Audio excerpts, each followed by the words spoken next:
de la pobreza, que aumentó al 44,7% y que ya afecta a 17 millones y medio de personas. Este es el último sondeo del Observatorio de la Deuda Social de la UCA, que revela también un incremento del 9,6% de la indigencia en el último trimestre de este 2023 que está terminando. Hay que considerar que este mismo sondeo obviamente indica que sin los planes sociales, la pobreza, número oficial, llegaría al 49%. Está en comunicación telefónica ahora con Franco Tirador, él que es investigador del Instituto Gino Germani, coordinador del Grupo de Investigación Desigualdad y Movilidad Social de la UBA, director del Departamento de Sociología de la Universidad Nacional de Mar del Plata. Bienvenido a este ciclo, Eduardo Chávez Molina. ¿Cómo estás? ¿Qué tal, Franco? ¿Cómo están ahí? ¿Cómo están tus colaboradores también? Bien, muy bien. Muchas gracias por atendernos, Eduardo. ¿Te sorprenden estos números? No, la verdad que no, es la tendencia que se venía mostrando. Recuerden que esto es el estudio de la Universidad Católica. Sí. El estudio de la Universidad Católica en general, por lo menos en los últimos años, muestra alguna décima más que el INDEC, ¿no? Sí. Si uno mira el último estudio de la Católica, es aproximadamente medio punto más de pobreza, ¿no? Del 43 y algo al 44 y algo, que es similar al estudio también de la Universidad Católica que le dio en el año, ya te digo, sí.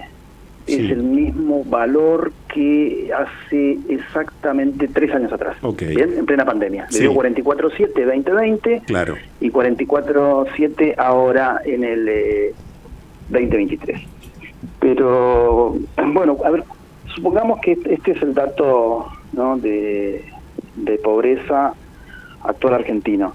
Entonces, si nosotros tomamos en cuenta que las dificultades para captar los datos son siempre los mismos, sí. ¿no? Si me dan un minutito les explico cuáles son. Por favor, sí, yo ahí quiero ir también, me interesa sobremanera.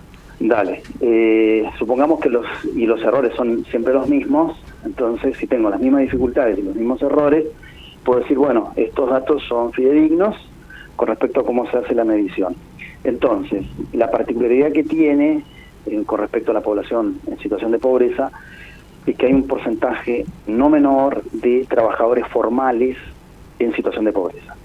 Cuando uno mira a esos trabajadores formales, me estoy refiriendo a trabajadores formales registrados, sí, que generalmente están más ligados a actualizar sus ingresos a través de los convenios colectivos y las paritarias que los trabajadores informales, es decir, claro, tienen un mecanismo para defenderse de la inflación.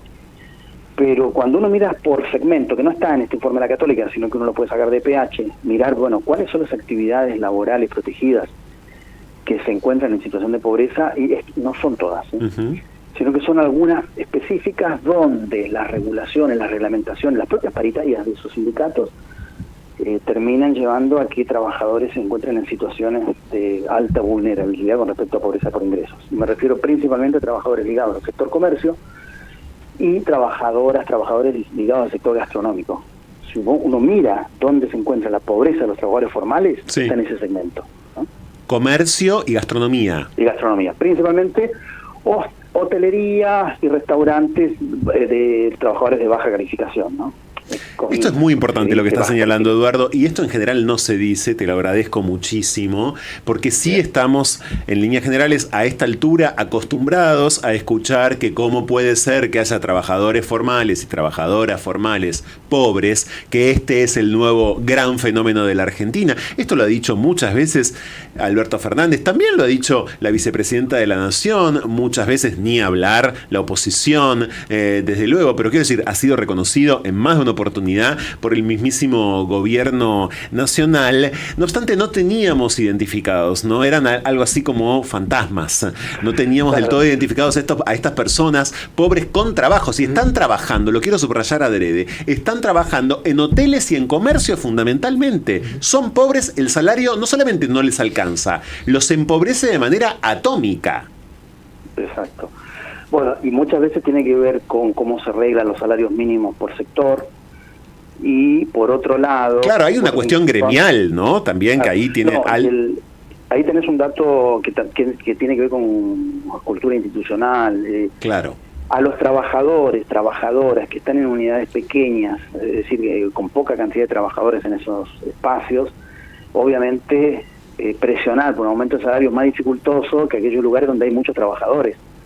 Bien, porque donde hay más trabajadores la posibilidad de presionar es mucho más fuerte que en aquellas unidades pequeñas. Y eso se viene dando, ojo, no es una particularidad solo argentina, ¿eh? Cuando uno hace los estudios de distribución de ingresos, incluso Europa, encuentra uno grandes distancias entre los ingresos de la gente que trabaja en pequeños negocios en relación a la gente que trabaja en negocios. Bueno, ahí quería ir también, porque ¿qué otros países, a criterio tuyo, bueno, a partir de tu conocimiento más que a criterio tuyo, Eduardo, viven una situación similar en este punto con la Argentina? No solamente con el porcentaje concreto de pobres, me refiero a con el hecho de que haya trabajadores registrados que son pobres. ¿Hay otros países que se te vienen a la mente automáticamente? Sí, lo tenés también en México, lo tenés en Brasil, digamos, ya ahí con eso ya estoy yendo a los más grandes. Sí. Y son situaciones similares, ¿no? O sea, una pobreza, por un lado, informal, no protegida, de baja calificación, y por otro lado, tareas, ocupaciones que realizan tareas en estos segmentos, es muy parecido, ¿eh? Y con ingresos bajos, sobre todo en el sector comercio, y en el sector hostelería. ¿No? Hoteles y restaurantes. Manuel Casado. No los cocineros, yo no me refiero a los cocineros. No, está claro, está claro. Y muchas veces tiene que ver con las reglas, cómo se arreglan. Entonces, y ahí, Franco, déjame decirte esto, lo que nosotros investigamos últimamente en nuestra área del Instituto Gino Germani, es cuáles son la complejidad de los factores de pobreza, y a ver si se lo puedo explicar por la radio, ¿no? Y nosotros esquemáticamente podemos mencionar 4 grandes factores que inciden sobre la pobreza, ¿no? Sí. Uno es estructural. ¿Qué significa? Que tenés condiciones económicas donde esa divisoria de unidades económicas de alta productividad con unidades económicas de baja productividad, característica de la economía argentina, además de ese peso estructural histórico entre el sector rural y el sector urbano con respecto a la industrialización y el sector agrario, incide en cómo se distribuyen los ingresos, ¿no? Es decir, el que tiene baja productividad tiene pocos recursos para distribuir. El que tiene alta productividad, ¿no?, mejora obviamente la forma de distribuir ganancias.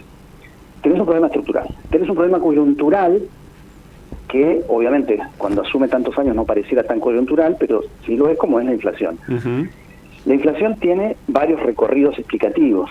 Uno, las pujas distributivas. Otra, el tipo de cambio. Otra, la monopolización y cartelización de las empresas, ¿no?, donde no hay competencia, ponen el precio que quieren. Entonces vos tenés ahí un sinfín de elementos donde todos los actores no se defienden de la misma forma. Si yo tengo paritaria, cada 30 días me actualizan el salario, yo me defendí. Sí. Pero el trabajador informal o el trabajador de unidades pequeñas, ¿no?, o el mundo de los asalariados no tiene cómo defenderse. El mundo de los empresarios se defiende con el precio. Y los microempresarios más informales quedan entre comillas, a la buena de Dios. El tercer factor, no te dije estructural, coyuntural, el otro es institucional, que tiene que ver cómo genero, y acá viene la pregunta hacia el futuro, cómo genero mecanismos institucionales que permitan actuar en ese proceso distributivo. Claro. Hoy en la Argentina es el Estado. ¿Bien? ¿Cómo? A través de los convenios colectivos, a través de las paritarias, a través del establecimiento del salario mínimo, que no es menor, es mucho más importante que lo que mucha gente cree cuando se establece el salario mínimo. Y cuando ese mecanismo institucional no está o es débil, genera esto, situaciones de gente que trabaja, que está en un convenio, que tiene incluso ¿cómo se llama?, paritarias, pero sus ingresos no les alcanzan. Y el cuarto componente es cultural, ¿no? Y ese es más difícil de mover, porque las cosas culturales son más difíciles de mover.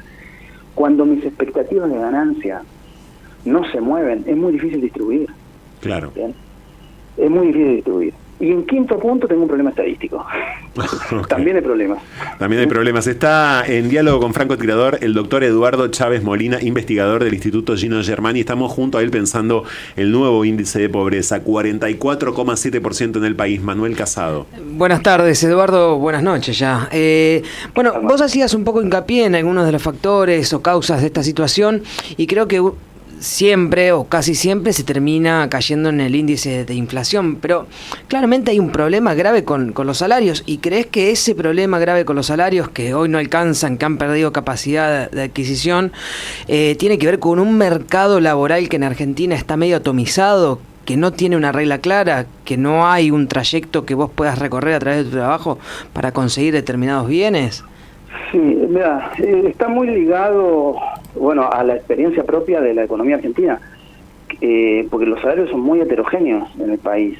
Uno mira los salarios, le cuesta permanente hogares, tiene un problema, que no logra captar ingresos altos. Entonces ahí ya le pasa lo mismo a la UCA, no logra captar los ingresos altos. ¿Por dónde los saco? Por registro administrativo, ¿no? Que salen de AFIP y van al Ministerio de Trabajo, y yo los capto a través del SIPA, Sistema Integrado Previsional Argentino. Y ahí ves la heterogeneidad de ingresos. O sea, tenés asalariados que tienen buenos ingresos y asalariados que tienen malos ingresos.